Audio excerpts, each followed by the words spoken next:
Señor les bendiga en esta mañana. Mi nombre es Oscar García y tengo el privilegio de ser parte del equipo pastoral aquí en la Catedral de la Esperanza. Ya cumplimos un año aquí. El tiempo se va rápido.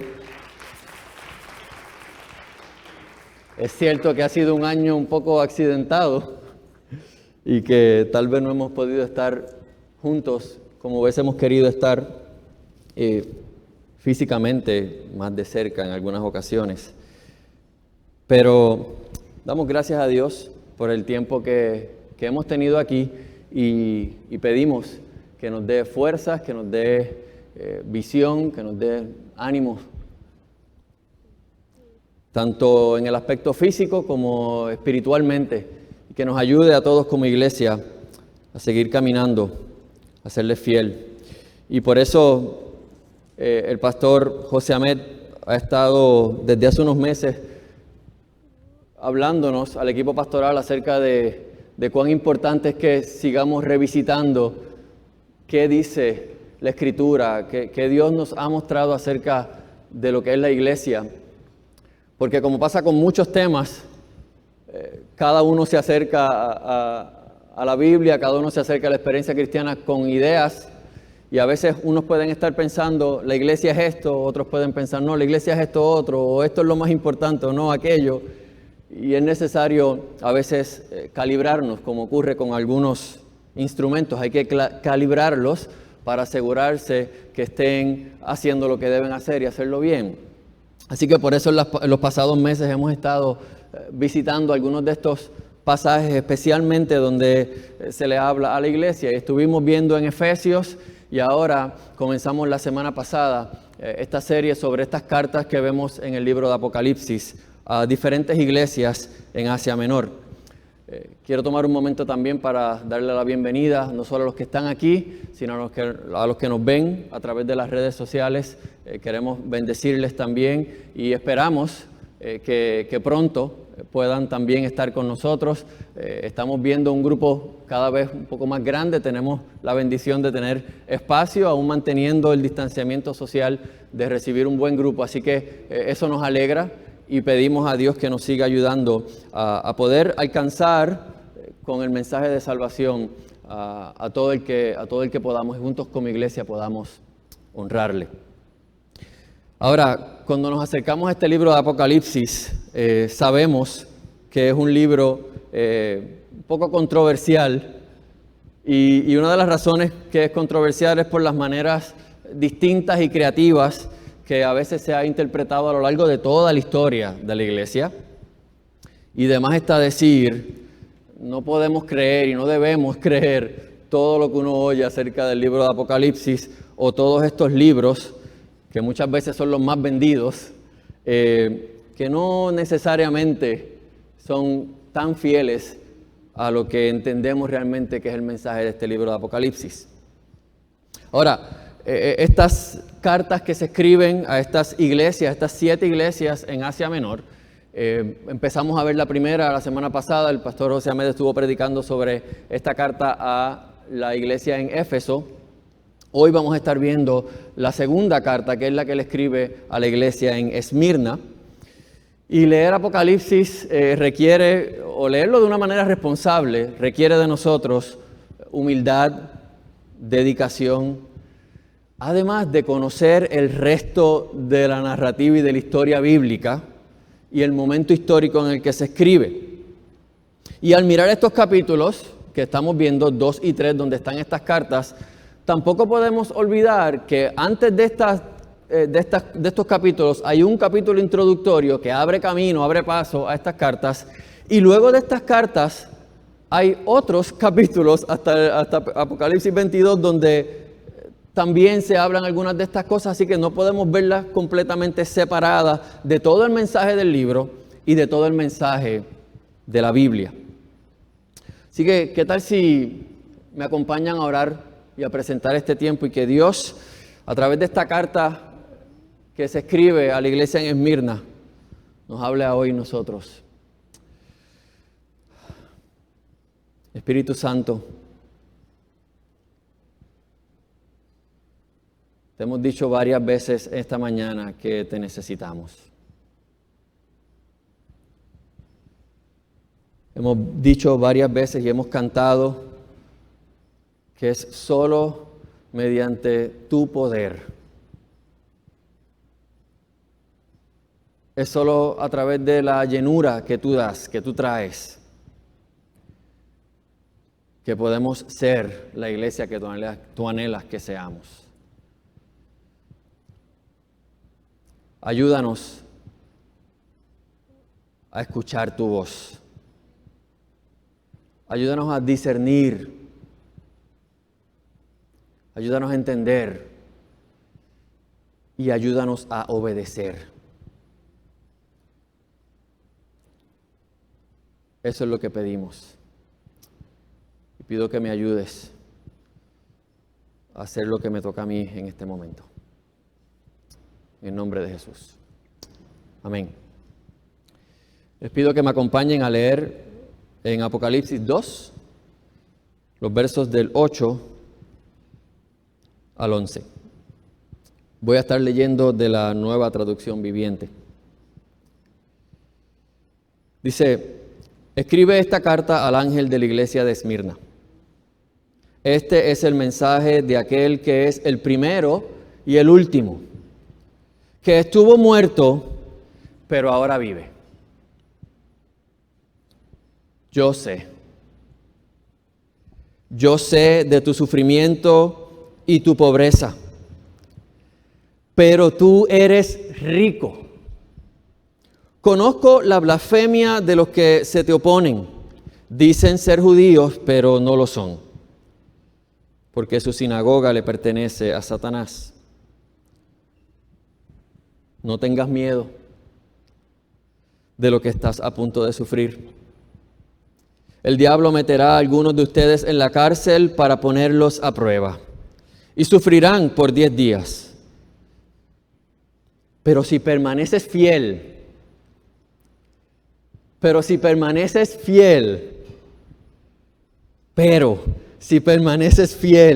incluso cuando te enfrentes a la muerte, te daré la corona de la vida. Todo el que tenga oídos para oír debe escuchar al Espíritu y entender lo que Él dice a las iglesias. Los que salgan vencedores no sufrirán daño de la segunda muerte. Gracias, Señor.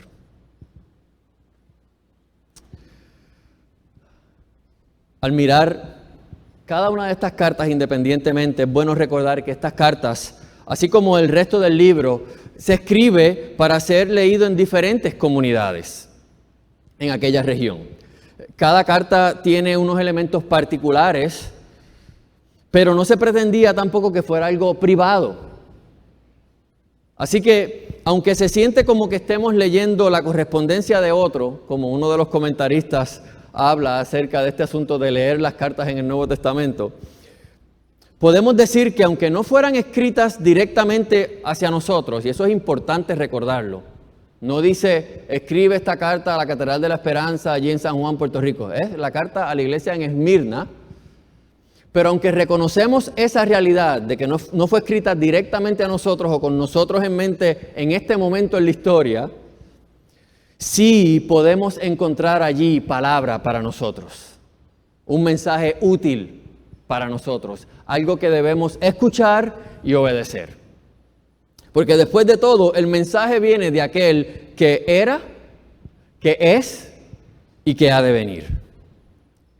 Jesús está vivo. El mismo que escribe a la iglesia en Esmirna está vivo y está presente con nosotros hoy.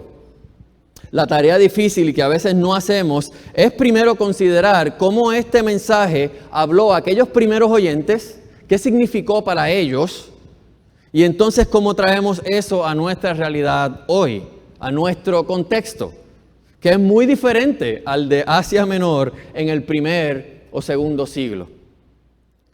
Desde la introducción de Apocalipsis, Juan ha dicho, haciendo eco ya a las palabras de Jesús que leemos muchas veces en los evangelios: bienaventurado el que lee, dichosos los que escuchan y obedecen este mensaje. En los evangelios escuchamos varias veces a Jesús hacer esta misma advertencia. Y escucharle entonces nos pone en posición de responder. Hacemos caso y le obedecemos, que es semejante, dice Jesús en el Sermón del Monte, a construir una casa sobre el fundamento firme, sobre una roca. O escuchamos y no hacemos caso, no obedecemos, y sabemos que eso trae consecuencias terribles, como construir una casa sobre un fundamento que no es fuerte. Apocalipsis no se trata tanto de que sepamos los detalles y la cronología de ciertos eventos futuros, sino que es más bien un llamado a un verdadero discipulado. Costoso discipulado. Tomando en cuenta lo que Dios ha hecho, lo que Dios está haciendo y lo que está por hacer. Como decía Daixa, nos pinta un cuadro de una realidad más grande, porque es bien fácil solamente considerar lo que tenemos de frente. Y se nos olvida que hay una realidad mucho más grande que esa. Nos da un cuadro más completo. En esta carta a Esmirna, como todas las demás, comienza identificando al que envía el mensaje. Y sabemos que es Jesús, pero se van a fijar que cada una de estas cartas usa algo para comunicar acerca de Jesús que es importante en cada una de ellas. En este caso, como es característico en Apocalipsis, usar imágenes, símbolos, se nos dice que Jesús se presenta como el primero y el último. Y este lenguaje yo creo que a todos nos transporta a esta manera de ver a Dios desde el Antiguo Testamento. Ese alfa y omega, el principio y el fin, el que nada se escapa de él, está sobre todo, gobierna todas las cosas, está por encima de todo y todos. Y en el primer capítulo de Apocalipsis, en el verso 17, ya Jesús se ha identificado así. Y luego de decir que Él es el primero y el último, le acompañan las siguientes palabras: no temas. Se nos dice que Juan cayó a sus pies como muerto. Y Jesús se le acerca, pone su mano sobre su hombro y le dice: no temas. Haciendo alusión a esto, Jesús comienza entonces su mensaje a Esmirna. Ahora, este mensaje no solo viene de aquel que es soberano y que está sobre todo, que es primero y último, sino que se nos dice que es también aquel que murió y volvió a vivir. Jesús ya ha resucitado, está vivo, está en su gloria, ascendido, está con el Padre. Es el Rey, pero eso no quita ni borra lo que le ocurrió. ¿Me siguen? Sí, Jesús resucitó, venció la muerte, ascendió y está en el trono. Pero eso no quita lo que le ocurrió. Eso no borra la cruz. No olvidemos quién es el que habla. Y recordar la cruz, como hablábamos la semana pasada en el momento de la cena, recordar lo que le costó a Jesús ser fiel, nos ayuda a nosotros a considerar qué significa ser fiel. El Evangelio nos muestra un Dios que se acerca, no solo de palabra, sino de hecho. Nos muestra un Dios que se puso en una posición vulnerable hasta las últimas consecuencias. Y simplemente dijo: síganme. Fíjense, Jesús no dijo: miren lo que voy a hacer, sean espectadores de lo que voy a hacer. Él no dijo: miren lo que me van a hacer a mí, pero no se preocupen ustedes todo les va a ir bien. Más bien Él dijo: si alguno de ustedes quiere ser mi discípulo,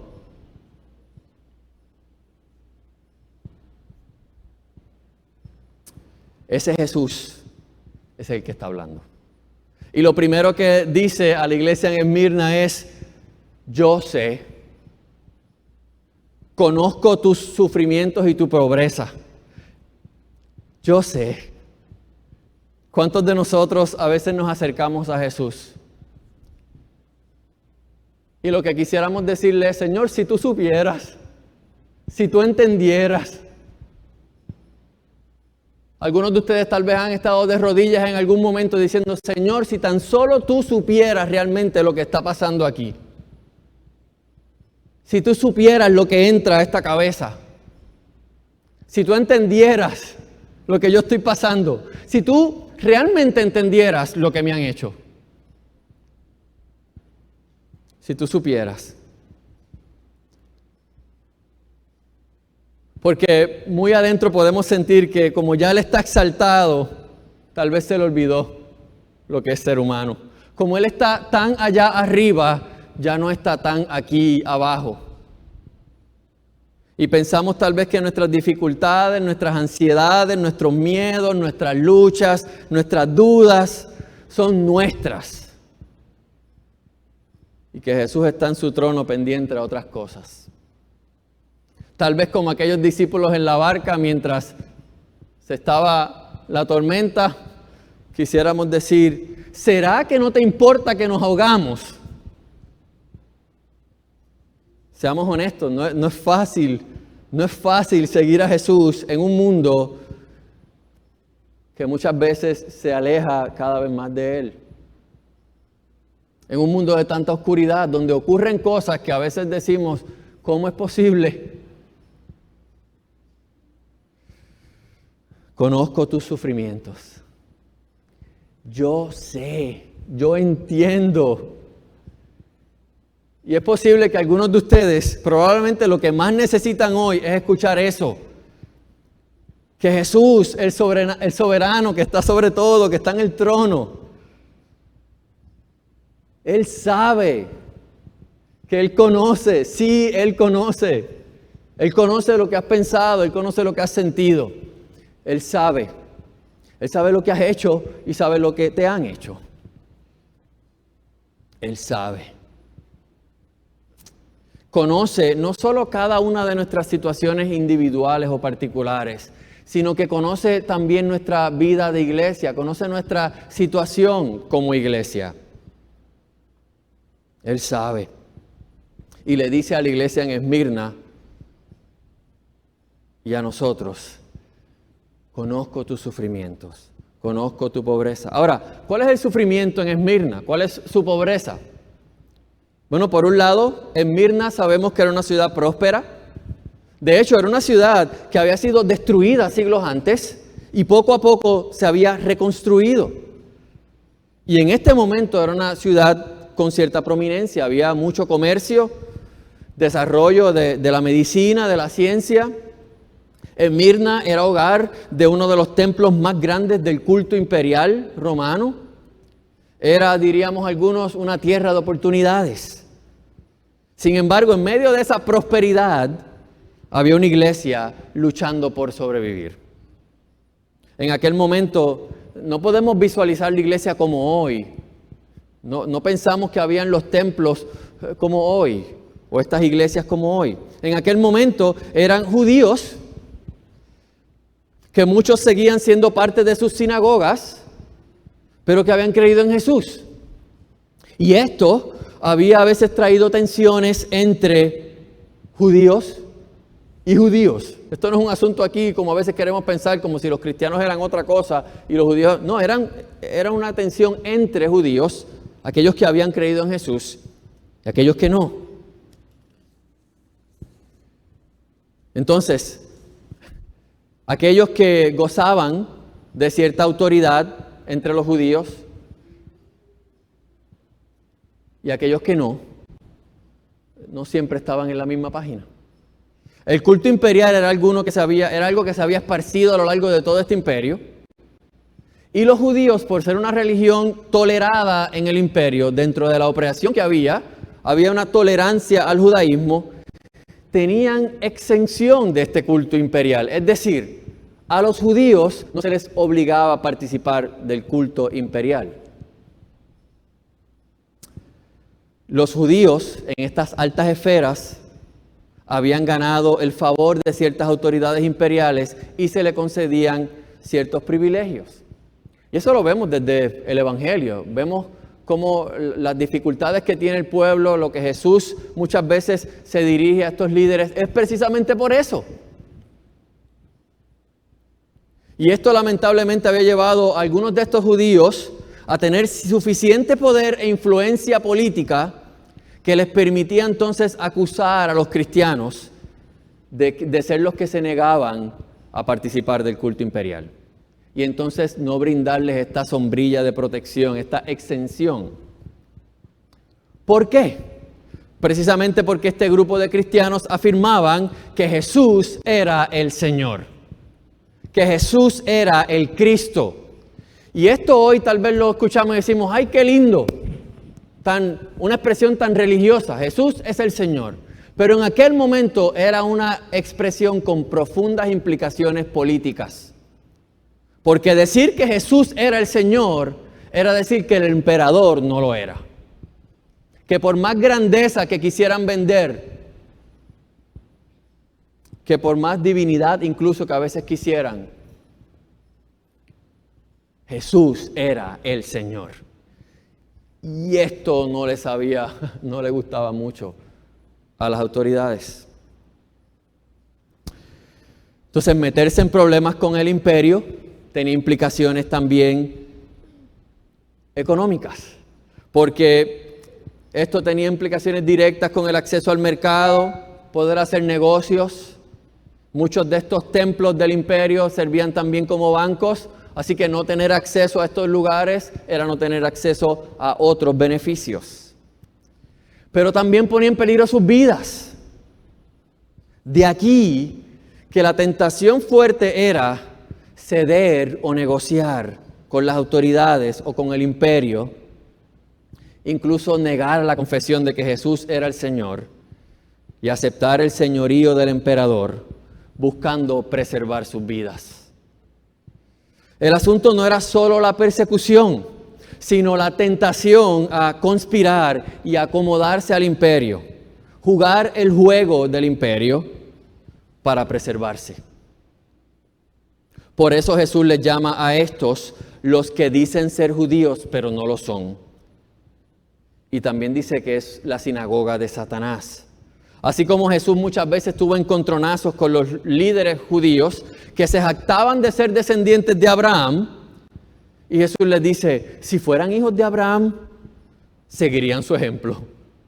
Y después les dice, les baja con esta, ustedes son hijos de su padre, el diablo. Porque actúan como tal, porque juegan el mismo juego que juega él, porque buscan las mismas cosas que busca él, porque caen en sus trampas. No está diciendo que tuvieran un altar allí a Satanás y hicieran rituales extraños en esta sinagoga, no. Era algo muy adentro. Era de dónde estaban las prioridades, era dónde estaban las verdaderas lealtades. Era un asunto del interior. Decir unas cosas con la boca, pero otras con sus acciones. Y las condiciones de lo que conocemos, dicen los comentaristas, es que ser cristiano en Esmirna era excepcionalmente difícil.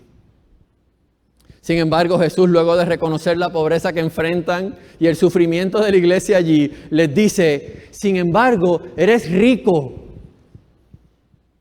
Y yo me imagino que cuando el que leyó esta carta a la iglesia en Esmirna leyó esa parte, los que estaban allí escuchados deben haberse mirado, ¿nosotros? ¿Ricos? Chequea si Juan se equivocó de dirección. Chequea si esa fue la carta que estaba mandando a la otra iglesia, porque seguramente no está hablando de nosotros. Pero creo que resuena una vez más las palabras de Jesús. Bienaventurados los pobres en espíritu, porque de ellos es el reino de los cielos. ¿Qué más rico que eso? No se trata meramente que la iglesia en Esmirna sea pobre. Es que su pobreza en medio de una ciudad próspera era una consecuencia directa de su fidelidad a Dios, de su resistencia al imperio. Ellos habían experimentado el costo, no habían sucumbido ante la presión, y Jesús no niega su difícil situación, todo lo contrario, la reconoce de frente. Pero les afirma que han encontrado una riqueza mayor, una riqueza mejor, una que nadie les puede quitar. No han conspirado con el imperio para llenar sus estómagos vacíos. Han deseado un pan mejor, ser alimentados por la palabra de Dios. Veo esto y pienso que nosotros no tenemos idea. Leemos esto sentados, cómodos, con aire acondicionado, habiendo desayunado ahorita y con la completa seguridad de que almorzaremos en unos minutos. Les abro mi corazón. Me dio coraje y hasta un poco de vergüenza escuchar que algunos cristianos hablaran de persecución contra la iglesia cuando emitieron las órdenes ejecutivas de cerrar todo. Ya había comentarios de hacer oír nuestra voz o de que se sintiera el poder del pueblo cristiano. Y pienso que si iglesias como esta nos vieran o escucharan, iglesias de diferentes partes del mundo, que así como en Esmirna enfrentan dificultades de verdad y hasta el peligro de muerte, ¿qué pensarían? Es más, deberíamos preguntarnos si nos identificamos más con esa iglesia en Esmirna, luchando por sobrevivir, siendo fiel, o con este grupo de judíos que se habían acomodado, teniendo cierto poder, cierta influencia, para acusar a otros ante las autoridades. Jesús les dice, no tengan miedo, no tengan miedo. Hay varias formas de tomar esto. Por un lado podríamos pensar, Jesús está siendo un poco insensible aquí. ¿Cómo que no tengan miedo? Si realmente conocen la situación, ¿cómo que no tengamos miedo? Si hasta nuestra vida peligra, ¿será que Jesús no entiende realmente? Otra opción es que Jesús los va a librar de todo peligro. Esa suena mejor. No tengan miedo porque nada malo les va a pasar. Ahí se escucharían los amén y los aleluya. No tengan miedo. Porque van a derrocar al imperio, van a asumir el poder y ustedes ahora sí les van a demostrar que no se quedan dados. Pero no es eso tampoco lo que les dice. ¿O será que no tengas miedo? Se refiere a que veamos la realidad completa, miremos a Jesús y podamos continuar caminando hacia la meta.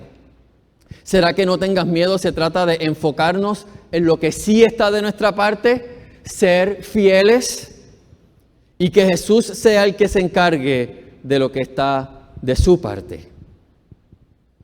Jesús, así como muchas veces hicieron los profetas en la historia de Israel, les da malas noticias. Van a sufrir. El pueblo de Israel muchas veces escuchaba esto y decía, búscate a otro. Ese no es de Dios. Búscate a otro. Búscate a otro de los profetas que nos diga algo lindo.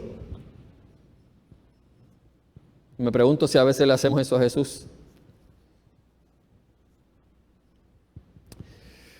Van a sufrir. Por eso es que menciona que serán llevados a la cárcel.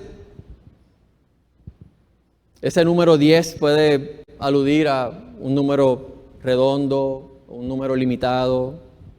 No sabemos a ciencia cierta, pero todo parece que definitivamente es hablar del proceso justo antes de ejecución.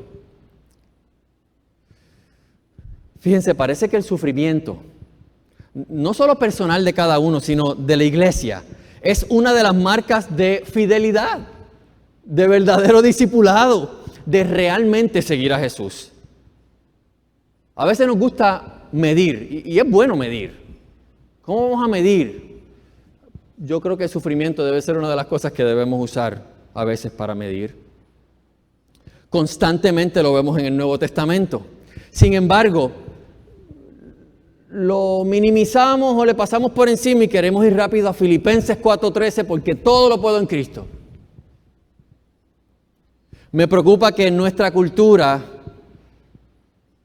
en la cual el sufrimiento no es muy bien visto, pensemos lo contrario, que la riqueza, la prosperidad, el poder, los derechos, la comodidad, la libertad, esas son las señales de fidelidad.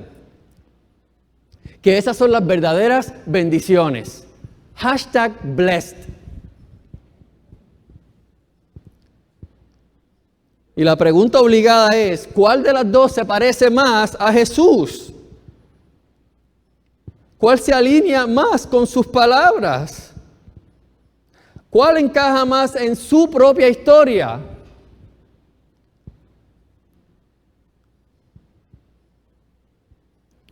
Y yo creo que la respuesta es obvia. Y me preocupa que a veces estemos mucho más pendientes en busca de otros tipos de poder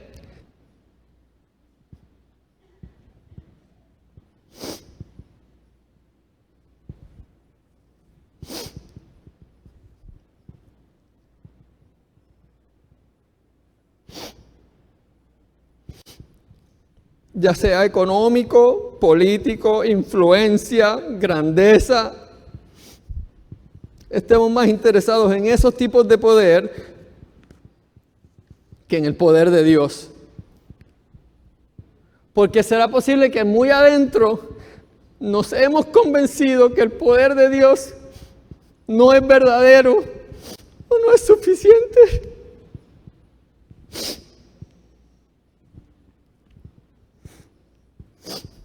Esto no estaba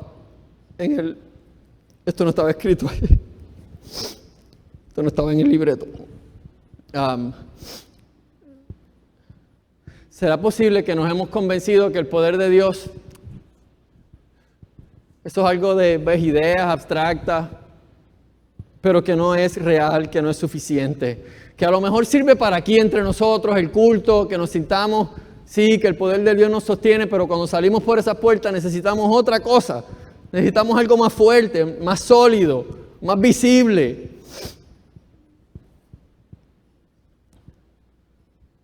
Y queremos, y decimos que somos más que vencedores, pero parece que no se olvida que ese texto dice, en Cristo.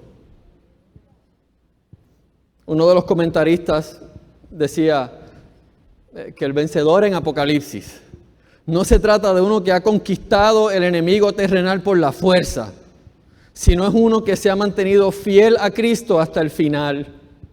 Y dice, la victoria es una similar a la de Cristo en la cruz. Michael Bird dice que es allí en la cruz donde vemos el poder de Dios desatado sobre un mundo que ni se lo sospechaba. El poder de Dios no se ve como el poder de coerción de los imperios de este mundo.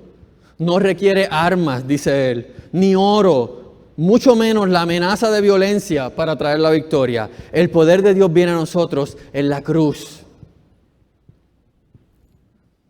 Gracias. Si alguno quiere ser mi discípulo, si alguno quiere venir conmigo a participar de lo que yo estoy haciendo, niéguese a sí mismo, cargue con su cruz y sígame. Fíjense, la carta de Esmirna es una de esas que parece ser como fácil de predicar porque no tiene reproches. Hay otras que, sin embargo, encontré lo opuesto. Porque lo más difícil de predicar sobre esta carta es que aunque no hay un reproche de Jesús a ellos, parece ser que ellos se convierten en el reproche hacia nosotros. La iglesia en Esmirna nos obliga a mirarnos y a preguntarnos si así como ellos seremos fieles hasta la muerte. Nos obliga a cuestionar si vivimos buscando preservarnos, nuestra vida, nuestro estatus, nuestras instituciones, nuestra buena fama, nuestros recursos, o si nos entregamos, o si estamos dispuestos a seguir a Jesús.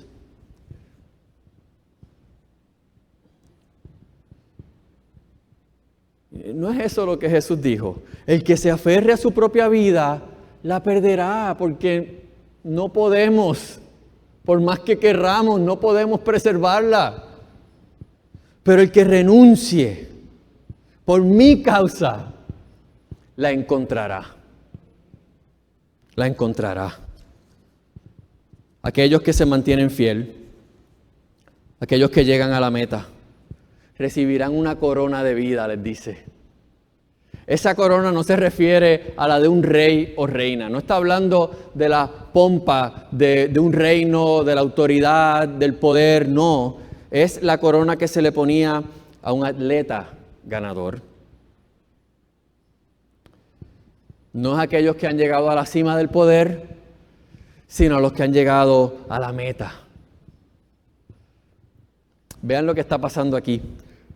Así como nuestro sufrimiento no pasa desapercibido, así como Jesús comienza diciendo, yo sé, yo conozco tus sufrimientos y tu pobreza, al final le dice, yo también conozco tu fidelidad.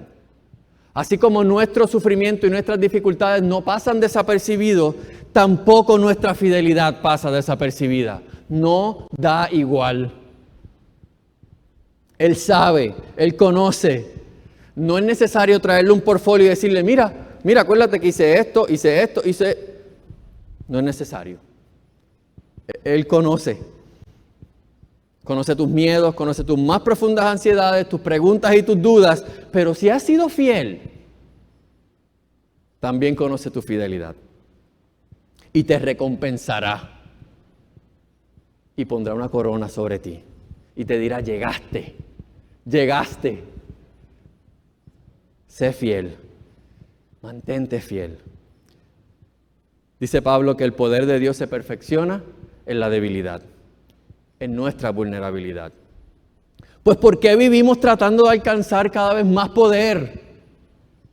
¿Por qué queremos lo otro? No, Señor, queremos que tu poder se muestre en nuestras fortalezas. Pero es que no funciona así.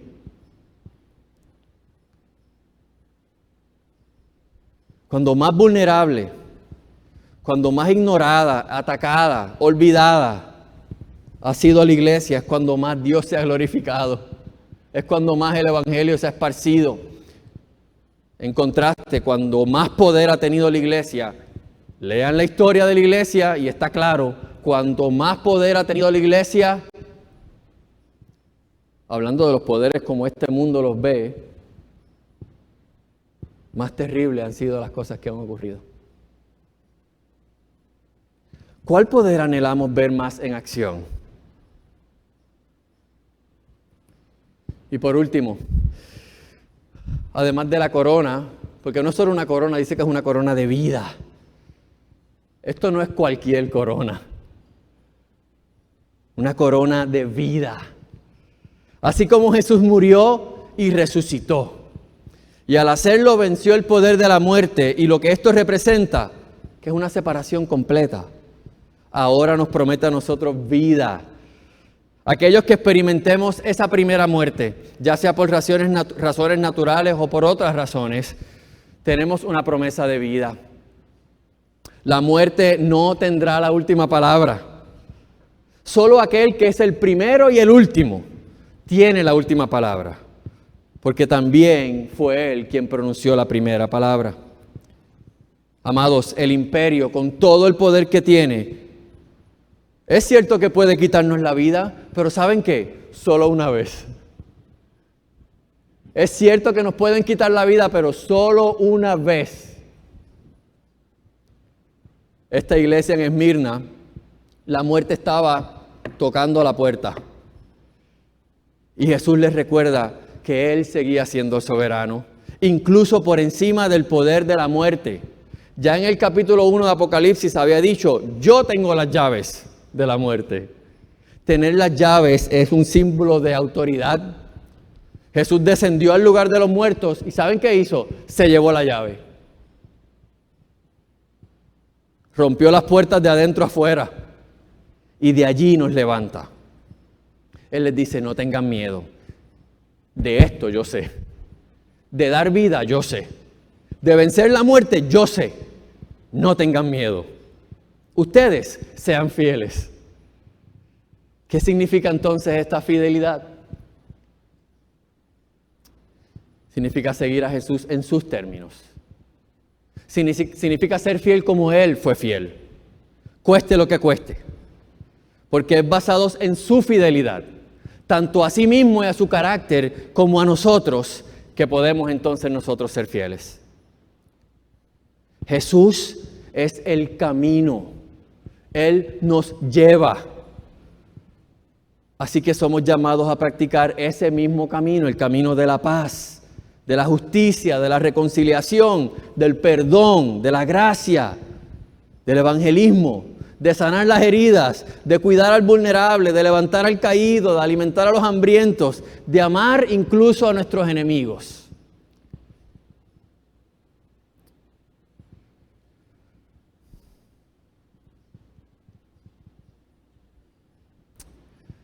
Sé fiel. ¿Recuerdan ese corito de antes? Sé fiel hasta la muerte y yo te daré la corona de la vida. Sé fiel, sé fiel.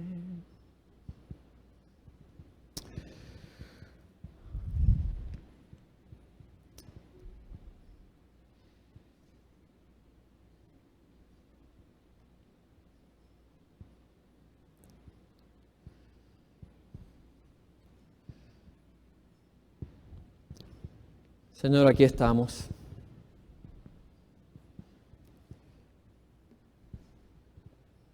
Tú sabes. Tú conoces. Conoces nuestras luchas.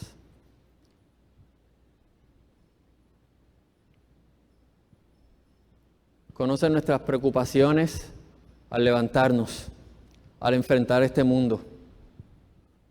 Conoce nuestros miedos, nuestras inseguridades, conoce nuestras luchas, nuestras ansiedades. Tú sabes.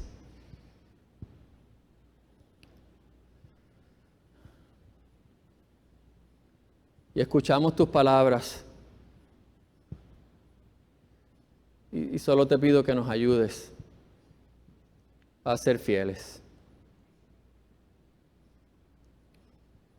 Que nos ayudes a discernir entre tantas voces que escuchamos, que podamos escuchar tu voz.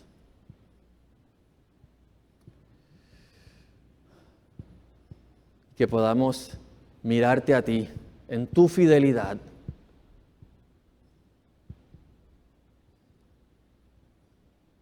Y lo que eso te costó. En tu manera de responder, en tu manera de acercarte.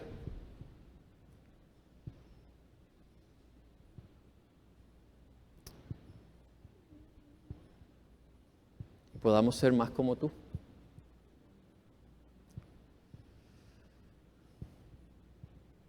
En medio de este mundo, Señor, que tú también conoces, tú también sabes. Ayúdanos a ver el cuadro completo, verte sentado en el trono, soberano sobre todas las cosas. Pero ayúdanos a recordar que estás aquí, que estás presente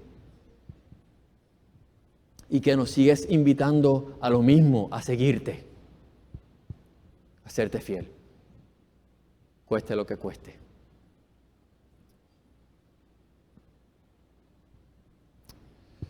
Te lo pedimos, Señor, en el nombre de Jesús.